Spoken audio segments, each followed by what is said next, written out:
Donate card और project अर्थ के साथ जुड़कर कोविड से गुजरे हुए अनक्लेम बॉडीज का डिग्निफाइड क्रिमेशन करने में मदद कीजिए। डिस्क्रिप्शन में दिए हुए लिंक पर जाकर डोनेट कार्ड पे अभी डोनेट करें। मैं मेडिकल कॉलेज में पढ़ती थी, नेशनल मेडिकल कॉलेज में फाइनल ईयर में। उस टाइम मैं अपने कॉलेज की छुट्टियां चल रही थी दुर्गा पूजा की, तो मैं अपने घर पे आई हुई थी।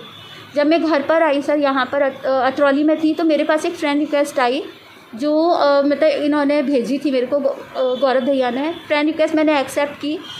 वहाँ पे जब एक्सेप्ट की तो हमारी बातें होती रही फ्रेंड रिक्वेस्ट और मतलब वो होने के बाद में, तो हम दोनों लगातार बात करते रहे सर। बात करने के बाद ही मतलब इन्होंने मुझे बोला इस चीज़ के लिए कुछ दिन बाद कि मतलब मैं शादी करना चाहता हूँ। बातचीत के अलावा सर हमारी वीडियो कॉलिंग भी होती थी, व्हाट्सएप मैसेंजर चैट भी होती थी।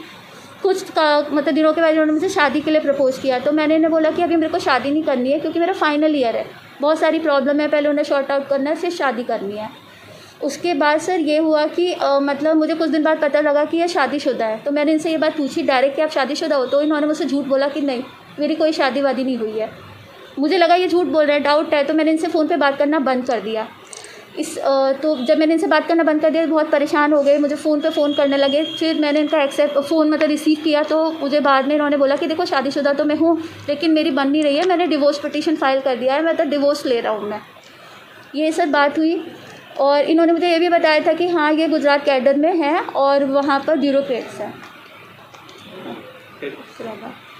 सर। उसके बाद मैं यहाँ पे, हाँ ये मेरे घर पर आए सर। इन्होंने मुझे बोला कि मेरे मम्मी पापा तुमसे मिलना चाहते हैं, शादी की बात कर रहे हैं, इधर मेरा मीनवाइल डिवोर्स भी होने वाला है, तो तुम मेरे पेरेंट्स से मिलो। तो ये अतरौली आए सर, वहाँ से मुझे लेके गए 25 जनवरी को।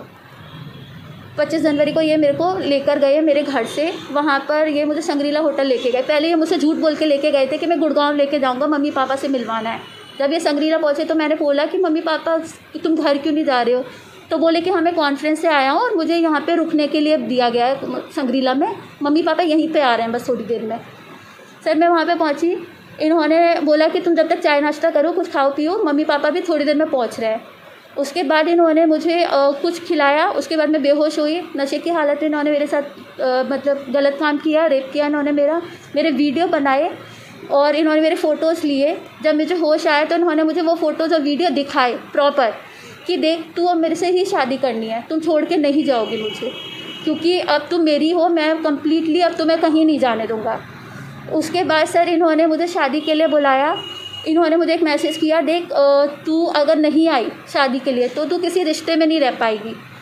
सर 23 तारीख को मैं दिल्ली पहुंची, 24 फरवरी को ये मुझे लेके तिरुपति बालाजी गए, जहाँ पे इन्होंने शादी का अरेंजमेंट किया था। इन्होंने मुझे ये कहा कि वहाँ पर इनकी मम्मी पापा भी पहुँच रहे हैं, सब लोग हैं, बस तू डिले कर रही है, तू चल।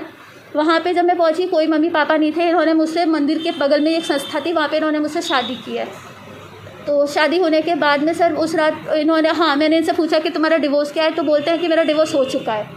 इन्होंने मुझे गुजराती लेटर में मतलब गुजराती लैंग्वेज में एक लेटर दिखाया, इन्होंने कहा कि मेरा हो चुका है, जो मुझे समझ नहीं आ रहा था। लेकिन जब शादी हो गई तो मुझे पता चला कि कोई डिवोर्स ही नहीं लिया है इन्होंने।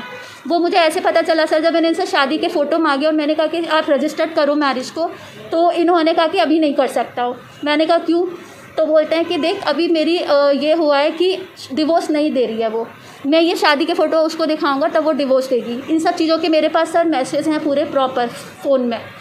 तो उसके बाद मैं काफ़ी रोई पीटी, तो इन्होंने मुझे आश्वासन दिया कि मैं तुझे ले जाऊंगा, शादी हो गई है हमारी, तुम मेरी पत्नी हो आप, तो इसके बाद मतलब मैं तुम्हें लेके जाऊंगा आप अपने साथ, बस डिवोर्स होने दो कुछ दिन तक, तब तक इस चीज़ को डिक्लेयर मत करो किसी के आगे, और मैं इसीलिए तुम्हें शादी के फ़ोटो नहीं दे रहा हूँ। सर मैंने उनसे जब वो सो गए तो मैंने उनके फ़ोन से फ़ोटो तो ले लिए, लेकिन जब इन्हें पता चला मैंने फ़ोटो लिए हैं तो उन्होंने मुझे वहीं पे होटल में ही इन्होंने मुझे पीटना शुरू कर दिया। मुझे इनका बिहेवियर बड़ा अजीब सा लगा कि इस टाइप से क्यों कर रहे हैं। मैंने कहा आप मुझे छोड़ो, मैं चली जाऊँगी, मैं भूल जाऊँगी सब। तो उन्होंने कहा कहीं नहीं जाओगी, मैं तुम्हें कहीं और नहीं जाने दूँगा, अब तो तुम मेरी पत्नी भी हो, शादी कर लिया मैंने तुमसे, और मैं ये सब चीज़ें सब दिखा दूँगा।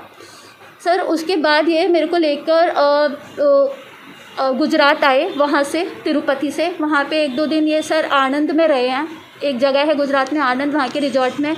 वहाँ से मैं दिल्ली वापस अपने घर आ गई, दिल्ली से होकर अलीगढ़। सर उसके बाद 1 महीने बाद ये मुझे सैरोगेसी सेंटर लेके गए।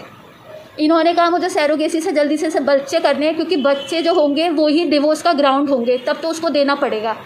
ये मुझे सैरोगेसी सेंटर लेके गए, वहाँ पे मेरे कुछ टेस्ट वेस्ट हुए तो पता चला कि मैं तो खुद ऑटोमेटिक मतलब मैं प्रेग्नेंट हूँ।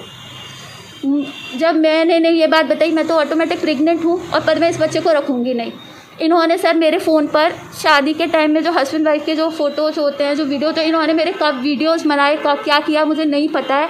इन्होंने वो मैसेंजर पे भेजना शुरू कर दिए एक के बाद एक फ़ोटो और वीडियो जो बनाए मेरे, हमारे कॉम्प्रोमाइज़ पोजीशन में जो भी थे।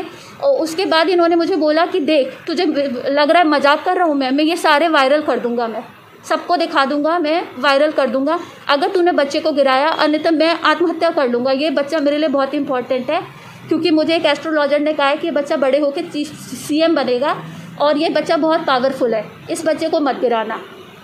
तो सर मैं इनसे डर गई, मैंने वो अबॉर्ट नहीं कराया बच्चा। उसके बाद सर कुछ महीने बाद ही इन्होंने मुझे प्रेशर डालना शुरू कर दिया कि ये पता करो ये बेटा है या बेटी है। तो इस चीज़ के लिए मैंने मना कर दिया। ये कहते थे तुम मेडिकल स्टूडेंट हो, तुम पता करो ये बेटा है या बेटी है। मैंने इस चीज़ के लिए साफ मना कर दिया कि मैं नहीं करूँगी। हमारे देश में कई ऐसे ज़रूरतमंद लोग हैं जिनकी मदद की गुहार आपके कानों तक नहीं पहुंच पाती। न जाने ऐसे कितने बेबस और मजबूर लोग हैं जो पैसों की वजह से मजबूर हैं। आपकी थोड़ी सी मदद इनकी जिंदगी बदल सकती है, तो क्यों ना मदद के लिए हाथ बढ़ाएं। डोनेट करने या बाकी जानकारी के लिए नीचे दिए गए डिस्क्रिप्शन पर क्लिक करें।